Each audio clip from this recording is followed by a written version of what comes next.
The primary division, the primary distinction, the primary line in the sand now, from this point on, is not left or right, liberal or conservative, communist, capitalist, or none of that other stuff.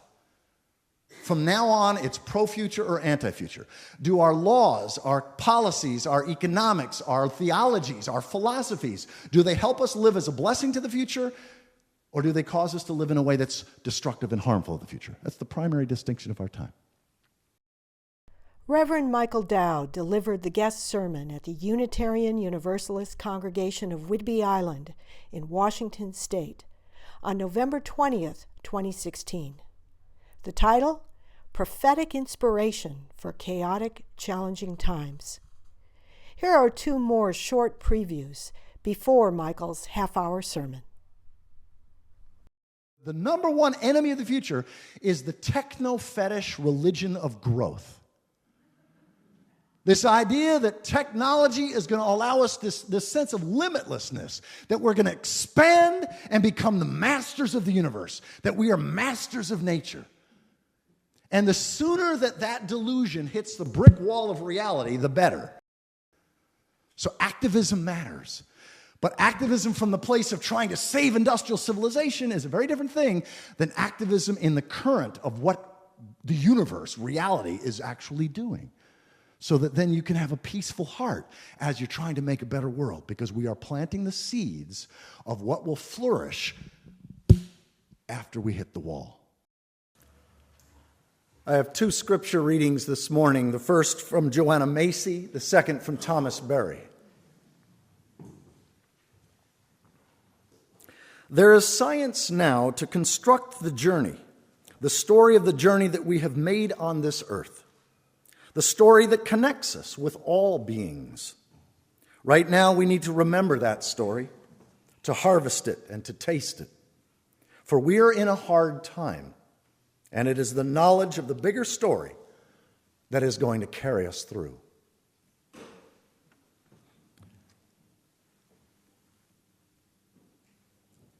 The next from Thomas Berry, one of the greatest ecological and evolutionary thinkers of the 20th century. We are talking only to ourselves. We are not talking to the rivers. We are not listening to the wind and the climate. Most of the disasters that are happening now are a consequence of that spiritual autism.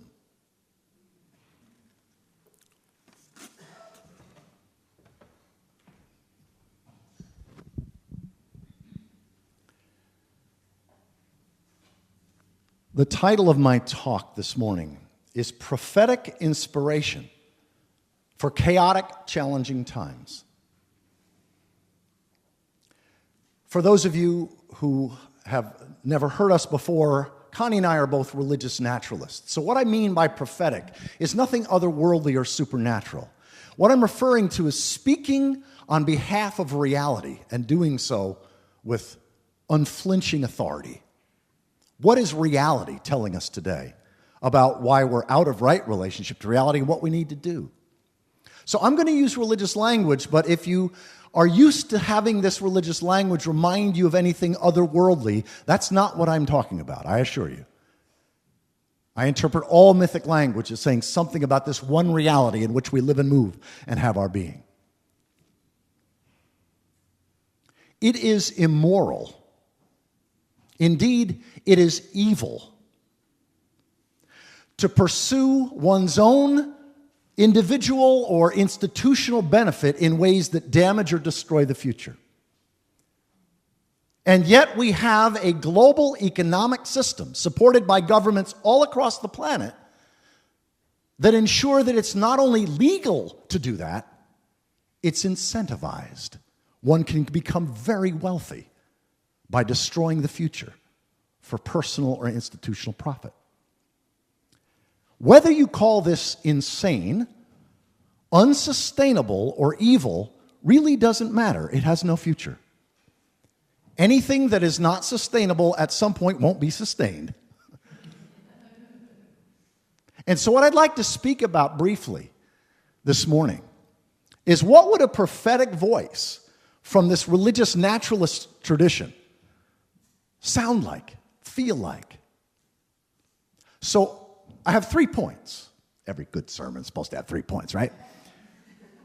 The first is, thus saith the past. What's the past telling us? With authority that we better listen to. Right? Thus saith the future. What is the future demanding of us at this time? With authority.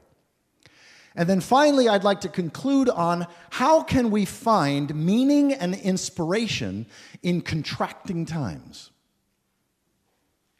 So first, thus saith the past.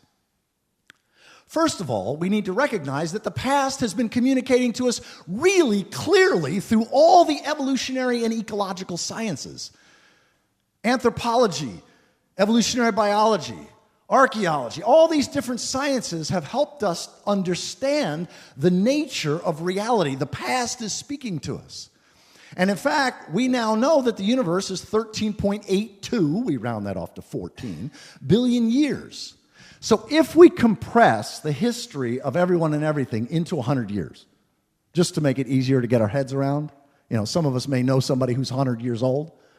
So if we compress the 14 billion year history of the universe into 100 years, at that time scale, every day, I got my scale here. Every decade on this time scale is 1.4 billion years. Each year is 140 million years. Each week is 2.8 million years. Each day is 400,000 years. Each minute on the cosmic century timeline is 250 years. And every second is 4 years. Obviously, I'm rounding these off. So at that time scale, humans have only existed for the last week on a 100-year time scale. You've got 99 years, and the last week, December 25th to the end of the year, is human history, all of human history. Now, I don't know about you, but if the entire universe has been expanding and unfolding and creatures and everything doing what it's doing, and we show up in this last week, right? To me, it indicates at least the possibility that the whole thing wasn't meant for us. And again, to use religious language, you can speak of this as God creating us, reality creating us on this last week. My point, though, is that Homo habilis, walking upright using stone tools, literally, it was a week ago. It was 2.5 million years ago. We domesticated fire on December 29th of the 99th year. And we've only had verbal symbolic language, that is, we speak with words, these symbols, on the last day of a 100-year process. So, let us be sure of one thing. The universe is going to continue. There will be a February 1st and a March 1st and a 101st year. The Earth will continue to rotate and go around the sun. Our sun and solar system will go around the Milky Way. We can actually predict things like Halley's Comet years and years and years into the future. The universe will continue. There will be earthquakes. There will be supervolcanoes. There will be asteroid impacts, all kinds of really interesting stuff. One of the things that gives me hope, one of the things that the past tells us, is really clear guidance for the difference between sustainable cultures and unsustainable cultures. Every sustainable culture has had just a few things in common. The first is that they had a personal relationship to primary reality. And what I mean by primary reality is that which brought us into being, that which nourishes and sustains us, and that's what receives us when we die. The universe is primary reality. Time is primary reality. So every culture had as an I-thou. Every sustainable culture has a personal I-thou relationship to nature, to the universe, and to time. Why do you think all the ancient cultures that were sustainable had a relationship with the ancestors? In other words, for them, the ancestors weren't just gone. The ancestors could guide them in their imagination, obviously, but nonetheless. And then they lived in a way that was a blessing to the future. The idea that we should make decisions today in terms of how it will impact the next 7 generations isn't just a good idea. To do otherwise is evil. Unsustainable is just a pretty word for evil. How is this not obvious?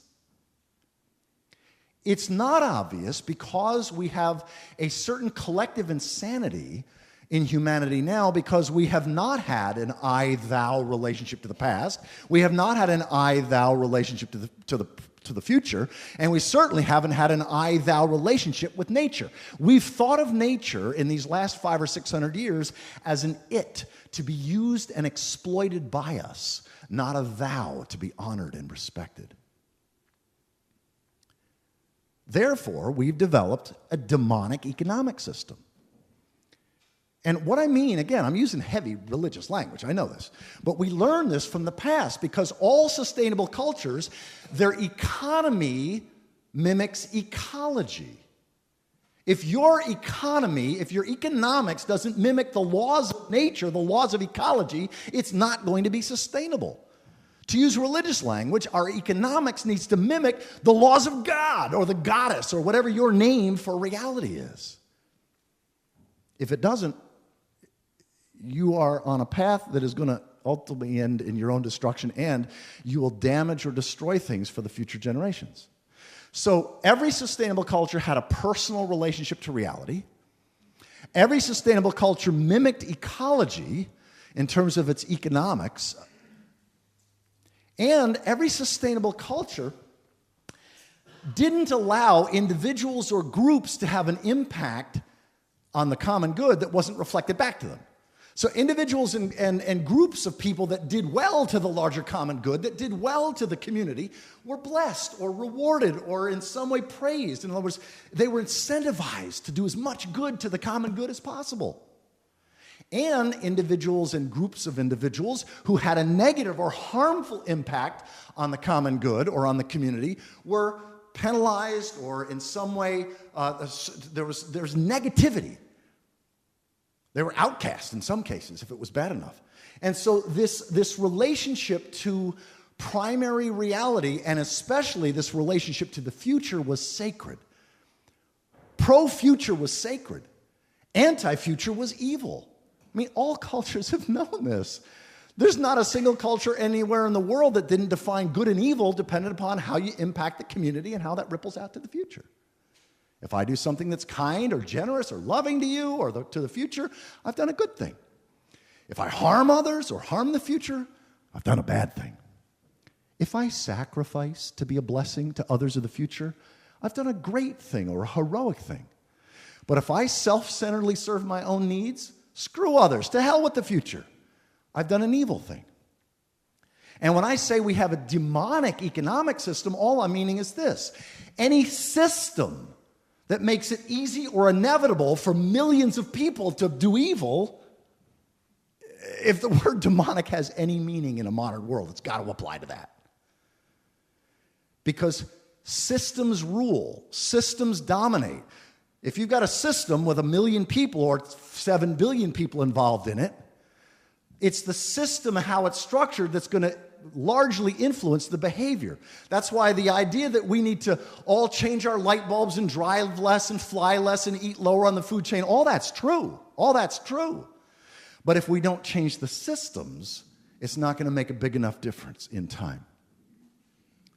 So that's what we learn when we hear, "Thus saith the past." The past is telling us here's another thing that the past is telling us. All unsustainable cultures have certain things in common. The boom and bust. Did you know that there are 24 previous civilizations that have become great, and then their own greatness becomes their own undoing? And then there's a dark age. And then another civilization becomes great, and its own greatness becomes its own undoing. 24 previous complex civilizations. And what unites all of them in this boom and bust is arrogance, otherwise known as immoderate greatness. Civilizations wax greater, and then we get full of ourselves, and that's when we come down. I love the definition I heard one time, my favorite author, John Michael Greer, defines hubris as the overweening pride of the doomed.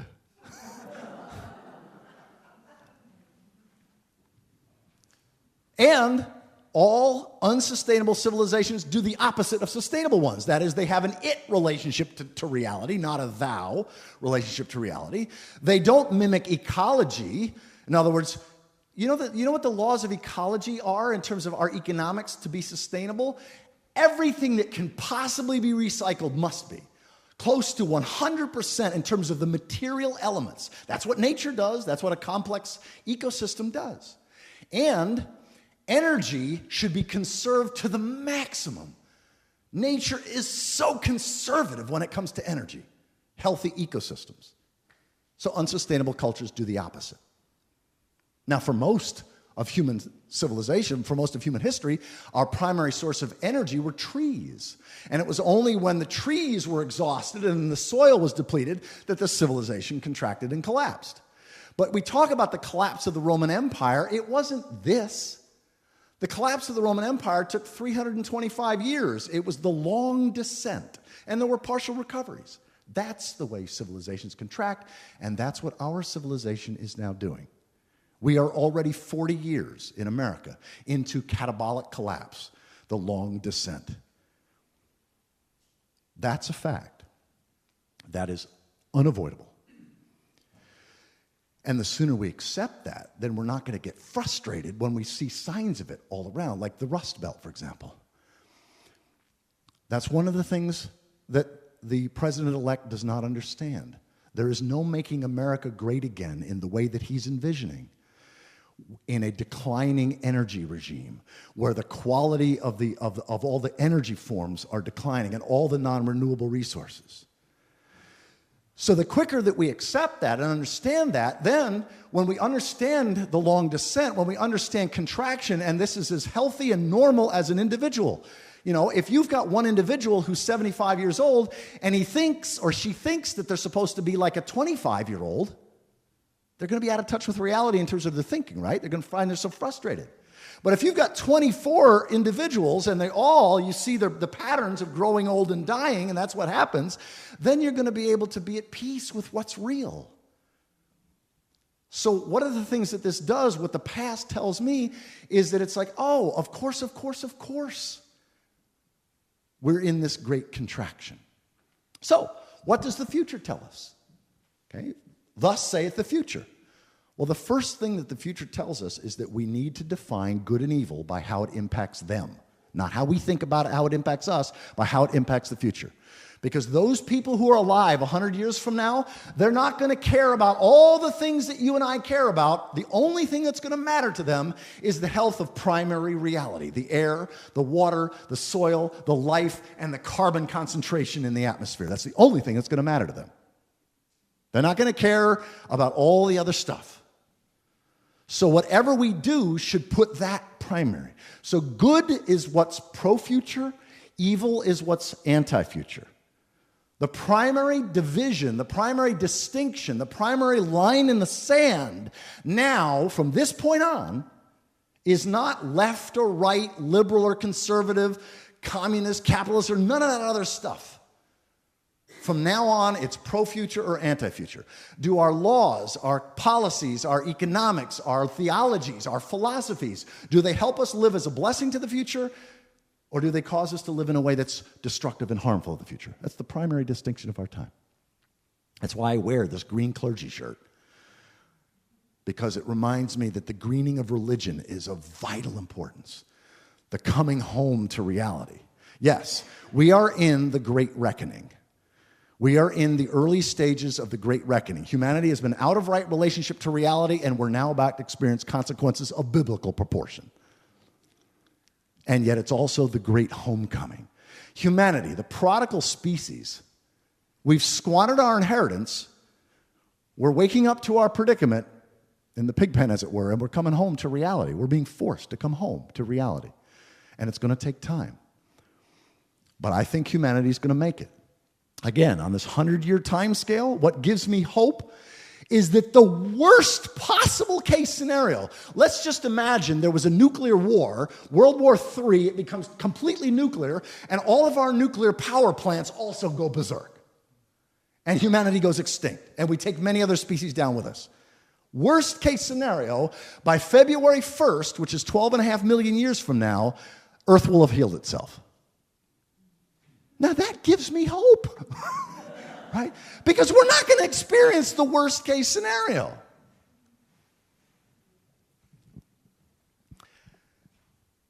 So, thus saith the past, thus saith the future. The other thing that the future is telling us in no uncertain terms is we need to model sustainable cultures. We need to re-engage in an I-thou personal relationship to the future, an I-thou personal relationship to the past, and a respectful, honorable relationship to primary reality. Thomas Berry, my great mentor, said it this way. He said, "The world we live in is an honorable world. To refuse this deepest instinct of our being, to deny honor where honor is due, is to place ourselves on a head-on collision course with the ultimate forces of the universe." He said, this question of honor is more important than any other question. It's ultimately not a political, economic, or even an environmental issue. It's ultimately a question of honor. Only the sense of the violated honor of Earth and the need to restore that honor will awaken in humans the passion and energy needed to co-create a just and healthy future. So let's be clear. There is no saving global industrial civilization. There is no saving that. We are going to hit the brick wall of reality. In fact, one of the things that I would say that the number one enemy of the future, if I could be so insanely ridiculous to say it that way, but the number one enemy of the future is the techno-fetish religion of growth.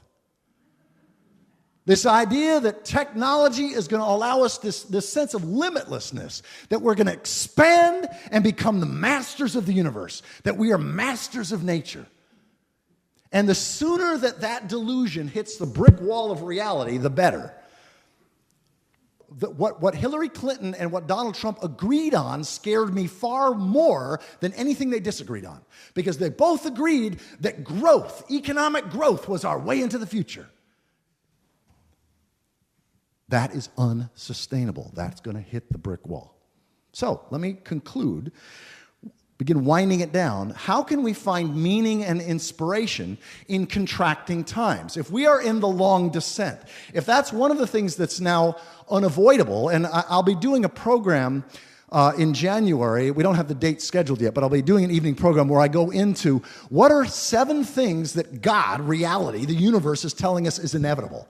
Because the sooner we can get our hearts around what's inevitable, like truly, like physically, undeniably real, they're going to happen, then we can treat the chaos that shows up on our doorstep, the challenges that show up on our doorstep, not from the place of, oh no, this shouldn't be, but we experience those challenges, that chaos as, oh, welcome, I've been expecting you, come on in.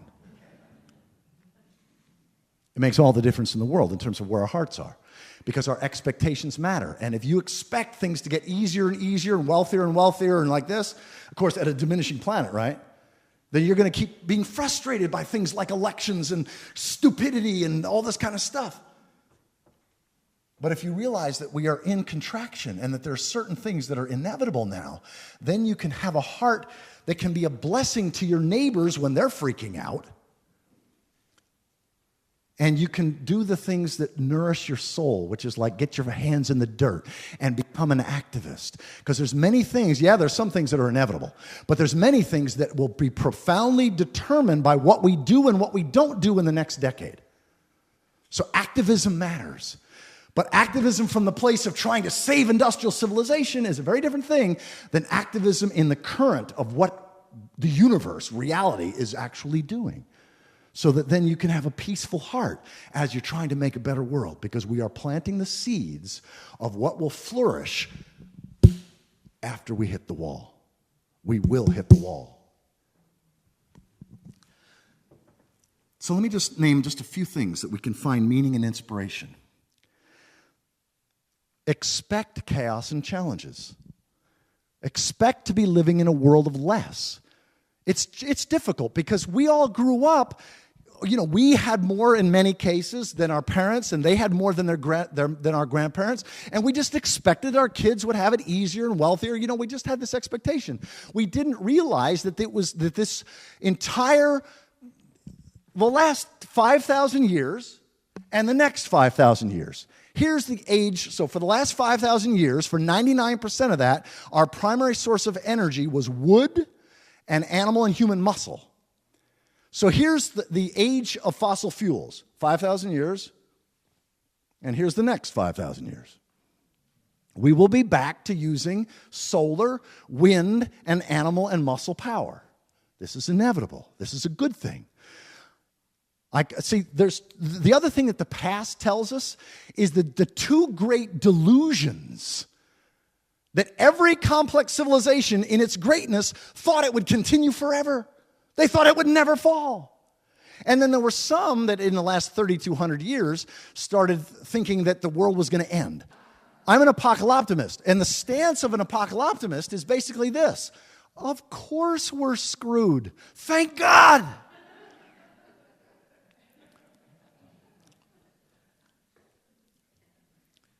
The other thing is that you can't know in advance what your good works will be. You can't know in advance. It's impossible. In chaos theory, they call it the butterfly effect. A butterfly's wings in Hong Kong can affect the weather in New York. And what it means is a little change in the system can have profound, unpredictable changes over here. And the interesting thing is, it's not just your good works. Haven't there been people who've made a profound positive difference in your life because of their lousy example? They were a real jerk, and you made some positive choice as a result of that, right? Now, do you honestly think that you haven't been blessing others in the same way? Right? So it's not just your good works. And here's the thing. Those of you that were more politically active in the 1960s, it's time to dust off your shoes, get your clothes out of the closet, and start getting out of your comfort zone, because our comfort zone is always, or almost always, determined by the systems we live in. So almost all of us are going to have to step a little out of our comfort zone with other people and do something that serves your soul, that you know that the future would be proud of you. And if you were to imagine having a conversation with some of your ancestors who struggled and sacrificed, and you wouldn't even be alive today if they hadn't struggled and sacrificed, what would you do today and this week, this year, that would make your ancestors proud of you for, and would make your future generations deeply grateful for? That's the kind of personal relationship to time that I'm talking about that all sustainable cultures had. Identify where your joy and the future's needs intersect. Where your great joy, all the things that light you up, that give you joy, that give you energy and a sense of fulfillment and happiness, things that you're good at, things other people tell you that you're good at, put them all on one side of a piece of paper or several pieces of paper. At the top of that, you put my great joy. And then on the right-hand side, list all the things that you're aware of in your community or the world and what the future needs, or what's like, where do you feel the world's needs? Where do you feel the future's needs? Not just intellectually, but where do you feel it? Where do you feel frustration, anger, sadness, grief, and especially compassion? Where does your heart just break over something that's happening in your community or in the world or in the future? And you list all that. So you've got my great joy and the world's great needs, or the future's great needs. Then you just pay attention to your heart and ask for guidance from right here. You don't have to even call it prayer or meditation if you don't want to. There's wisdom when we pay attention to our heart, and you're trying to play mix and match. Like, where are the intersections between what lights you up, what gives you joy, what gives you energy, and what the world's needs are, or your community's needs as you feel them? So these are just a few tools. Finally, I'll just give you one more, which is love something, learn something, let go of something, and carry something forward. Love something, meaning love something natural, love something green, and even the future. Like get involved in a love relationship with life, with nature, with primary reality. Robin Wall Kimmerer has this great quote. She says, She's the author of Braiding Sweetgrass. She's an indigenous scientist who brings native wisdom and science together. I love this quote. She says, "Action on behalf of life transforms, because the relationship between self and the world is reciprocal. It's not a question of first getting enlightened or saved and then acting. As we work to heal the earth heals us." So love something, learn something, let go of something, and carry something forward.